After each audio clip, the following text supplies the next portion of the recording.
Hello and welcome to another video of Breaking Bad English with me, David. Can you see what I'm doing here? Yeah, I'm building a small wall. What has this got to do with learning English? Well, I'm going to explain it to you. These things are called bricks, and we can place bricks on top of each other to make a wall like that. There we go. I've made a very, very small wall, and as you can see, it's not very high, but it is standing, it's vertical. Is the wall strong? That's my question.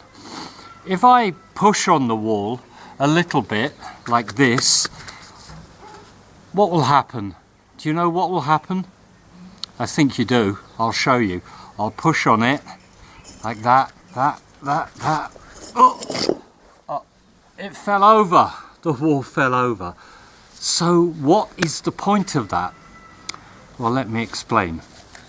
These are called bricks, and what they represent in language is in fact vocabulary, or let's put it another way, words.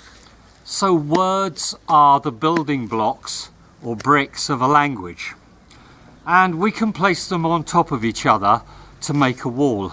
But it's not a very strong wall, is it? Because it's got something missing. Now, what is the stuff that we put between bricks to make a wall strong? What is it called? Do you know? It's actually called cement. When we place cement on top of the bricks, and then another brick on top of it, between it, the cement dries and it makes the wall strong and firm so that it can't be knocked over. Let me show you another wall. So here we go.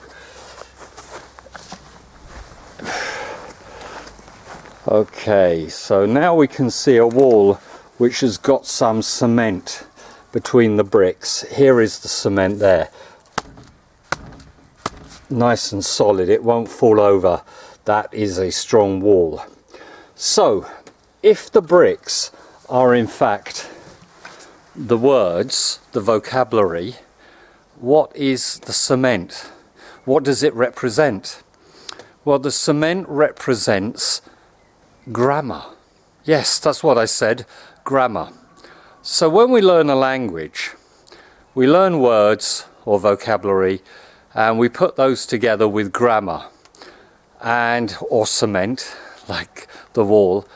And when they're put together, they produce a very strong wall, or, in other words, very good language. But let's remember something.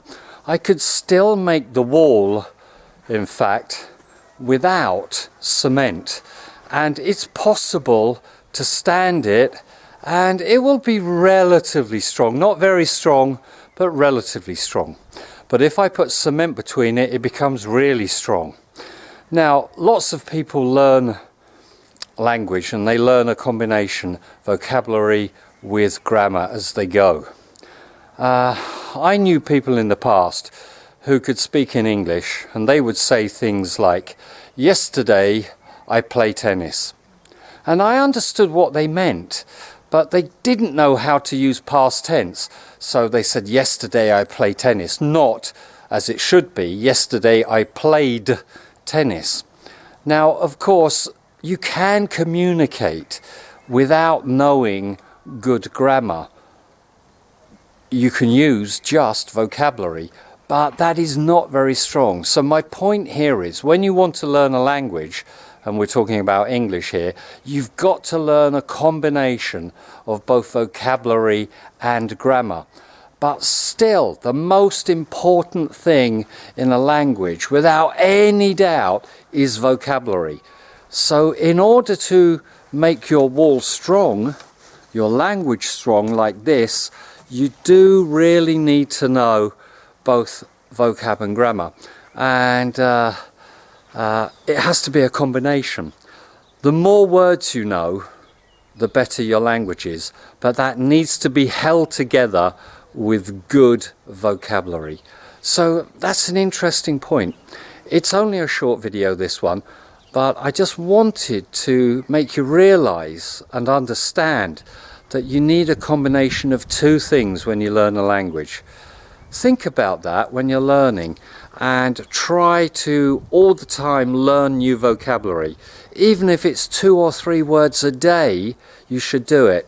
And remember my tip for learning new vocabulary: don't learn words on their own, but learn them in a sentence, and learn to say the sentence and understand the sentence, so that in other situations you're able to use that vocabulary in real life situations. Okay, so that's the video. Give it a thumbs up if you liked it, and I will see you again soon on another video of Breaking Bad English with me, David. Now I've got to get back to work. I've got to make this wall stand up again, haven't I? Oh dear, what a mess. Goodbye.